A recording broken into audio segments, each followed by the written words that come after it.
This episode is brought to you by Glorify, the #1 Christian daily devotional app. Everything around us changes. God doesn't.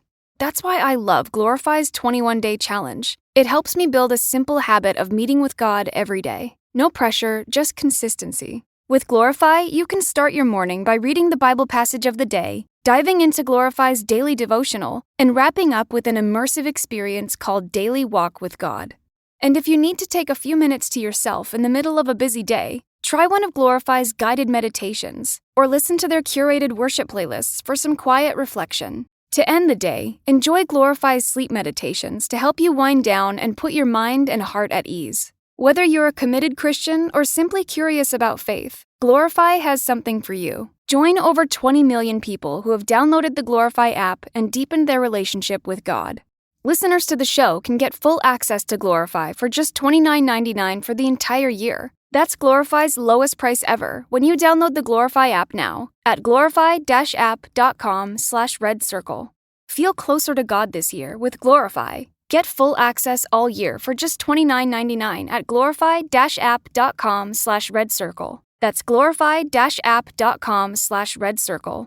Picture this. The power goes out, your phone's at 50%, and suddenly your home is cold, dark, and you can't cook a thing. Oh, and it's the middle of winter. It's freezing. Cold air creeping in, and you, wrapped in blankets, hoping the heat kicks back on. Well, not anymore.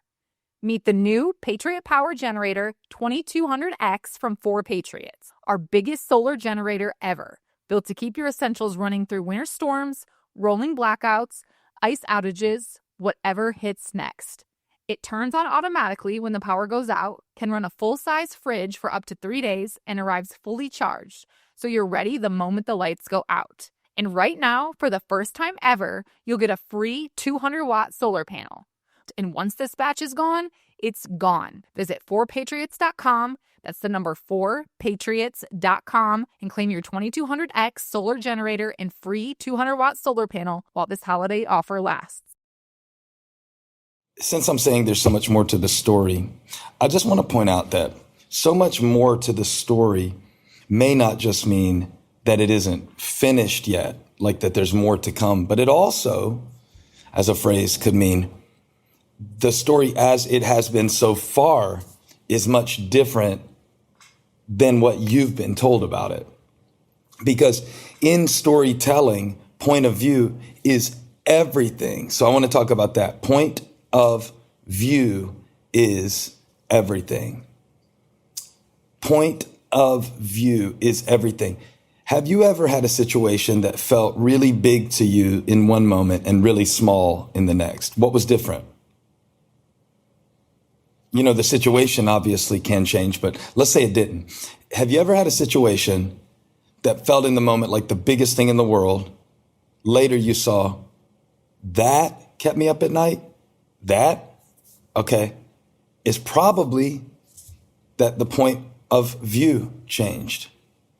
The point of view changes sometimes because of you changing. Sometimes the point of view changes because of you. As you change, the way you see things changes. As you mature, as you grow, as you get tools, you should be able to look back over your life and go, oh, wow, I was a jerk there. And you don't even have to necessarily call the person and say I was a jerk 4.5 years ago, but at least to know it moving forward. And sometimes you make repairs in relationships, and sometimes it would do more harm to open an old wound. But see, the point of view changes because of you changing. And if you don't let God change you, that's where you get stuck in a story. You go, oh man, this always happens to me and never gets my way, and everybody always picks on me. What is the why is everybody always picking on me character? Maybe you can put it in the comments for me. I don't remember. But, you know, point of view is everything when it comes to not only how you tell a story to a friend. I was telling somebody the other day about working with a certain individual, and I was like, that was awesome. They came in, they gave their all. It was incredible. person sitting in the room didn't look like they were on the same page as me. This person who had come in and worked with me, I had seen, right, they were all in, they were going hard. The person in the room had been involved in the lead up to the person coming in to work with me. And in the lead up, the person was really difficult, non-committal, indecisive. I put a lot of extra strain on my team who was helping to arrange all of the details. And so, you know, in that particular situation, the person that was sitting in the room with me had information that changed the way that I saw the story. There will be times in your life where either an outside observer or an inward witness will call to your mind something that you just know happened this way. I know they took advantage of me. I know I did 97% of the work and got 3% of the credit. And then time shifts the story because of you changing, growing, evaluating, experiencing life, gaining ability. This episode is brought to you by Glorify, the #1 Christian daily devotional app. Everything around us changes. God doesn't. That's why I love Glorify's 21-day challenge. It helps me build a simple habit of meeting with God every day. No pressure, just consistency. With Glorify, you can start your morning by reading the Bible passage of the day, diving into Glorify's daily devotional, and wrapping up with an immersive experience called Daily Walk with God. And if you need to take a few minutes to yourself in the middle of a busy day, try one of Glorify's guided meditations, or listen to their curated worship playlists for some quiet reflection. To end the day, enjoy Glorify's sleep meditations to help you wind down and put your mind and heart at ease. Whether you're a committed Christian or simply curious about faith, Glorify has something for you. Join over 20 million people who have downloaded the Glorify app and deepened their relationship with God. Listeners to the show can get full access to Glorify for just $29.99 for the entire year. That's Glorify's lowest price ever when you download the Glorify app now at glorify-app.com/redcircle. Feel closer to God this year with Glorify. Get full access all year for just $29.99 at glorify-app.com/redcircle. That's glorify-app.com/redcircle. This podcast is sponsored by Talkspace. Last year, I went through many different life changes. I needed to take a pause and examine how I was feeling in the inside to better show up for the ones who need me to be my best version of myself. When you're navigating life's changes, Talkspace can help. Talkspace is the #1 rated online therapy, bringing you professional support from licensed therapists and psychiatry providers that you can access anytime, anywhere. Living a busy life, navigating a long-distance relationship, becoming a first-step father, Talkspace made all of those journeys possible. I could speak with my therapist in the office. I could speak with my therapist in the comfort of my home. I was never alone. Talkspace works with most major insurers, and most insured members have a $0 copay. No insurance, no problem. Now get $80 off your first month with promo code SPACE80 when you go to Talkspace.com. Match with a licensed therapist today at Talkspace.com. Save $80 with code SPACE80 at Talkspace.com. For empathy. Because of you changes, your point of view changes. Now, I'm going to bring this to the gospel real quick because we could do Joshua and Moses, but we could also do Jesus and the disciples. Moses discipled Joshua. Jesus discipled Peter. Imagine the difference of Peter telling the story about Jesus in the Garden of Gethsemane before and after the resurrection. Imagine he's telling the story.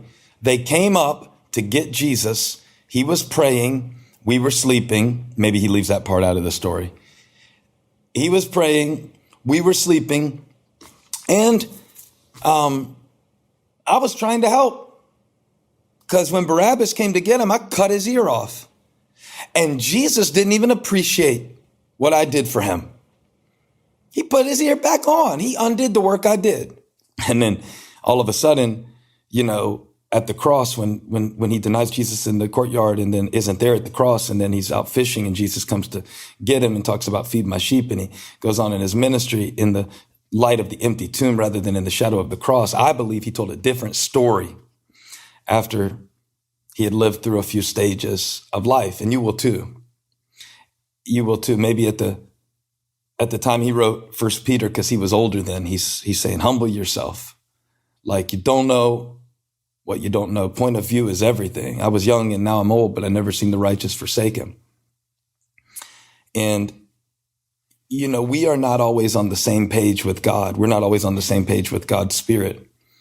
And maybe it'd be helpful for us today sometimes to find those points of communion and contact with God so we can get on the same page, so that we can have his point of view. You know that God has a purpose in the earth, and he's working that purpose in your life. And there is a bigger picture than any particular incident or preference. There's a bigger picture than your past up to this point or your present pain. And to get into that place with God where you can say, all right, Lord, I want you to be my new point of view. And that means allowing him to speak things about you, how he sees you, because God sees you different than you see you, your situation, your struggle, the injustices that have been done to you, the mistakes that you've made, and what you need to do next and what you can do next. Point of view is everything. The same Peter that was saying, never, Lord, telling Jesus what to do, was saying, humble yourself. Because of you changing, because of you changing, as you change, your point of view changes. Point of view is everything in the story. So, little exercise that I was introduced to recently. It was saying, how would somebody who admires you describe you? Try seeing yourself through the eyes of someone who admires you. Now, that's hard for me because I am very self-critical.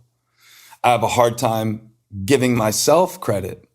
And because of that, I probably don't encourage others as much as I should, but I'm working on this. And the advice, see yourself through the eyes of someone who admires you, sounded good to me and a little fluffy, if I'm honest. But in the process of considering it, I realized that my wife, Holly, sees me through eyes of admiration. And it's not the kind of admiration that's based on a lack of information where she doesn't know me really well and she only sees a certain side of me. So she admires me. She sees everything.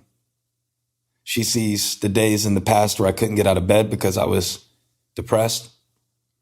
She sees the days where I go hide out in my man cave mind and barely engage with the family. She sees the days that I'm irritated. She sees the days that I'm short-tempered. She sees the days that I doubt myself. On an even more practical level, she sees the messes that I make. She sees the slob that I can be. And yet even today, as I was waking up, I opened this letter that she had written me. She gave me a stack of letters for Christmas, and there were only about 4 or 5 of them, but I was on the 4th one. And she put a picture of me with a little note about me. And it was a picture that she took of me getting ready to preach in Los Angeles last year. And in the picture, I'm kind of like sitting there with my head in my hands, with my Bible in my hand.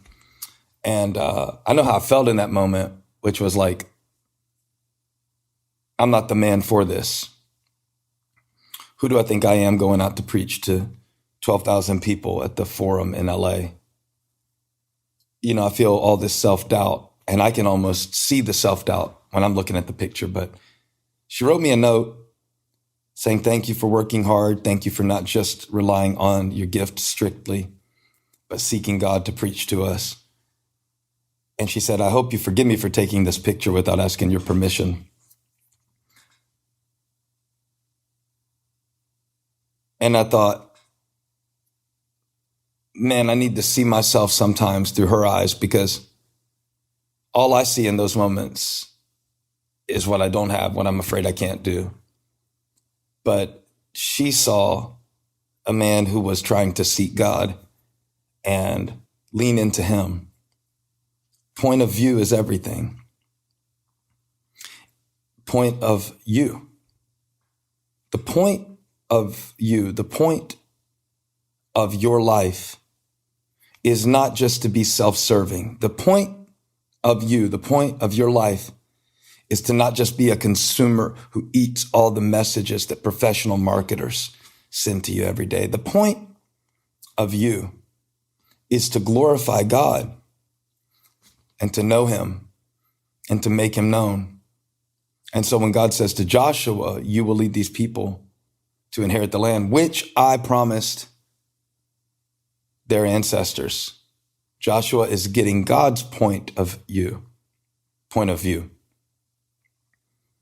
What is the point of you being in this marriage? What is the point of you being in this family? What's the point of you being on that job? What is the point of you being in that city? Toronto, Wichita, Houston, Charlotte. What is the point of you being there? It's so the glory of God can be revealed. He told Joshua, you are leading these people into the promise, and God is fulfilling his purpose. And from God's point of view, it didn't start with you. So it doesn't start with you. How could it stop with you? He who began a good work in you will be faithful to complete it. God sees the end from the beginning. That's his point of view. Point of view is everything.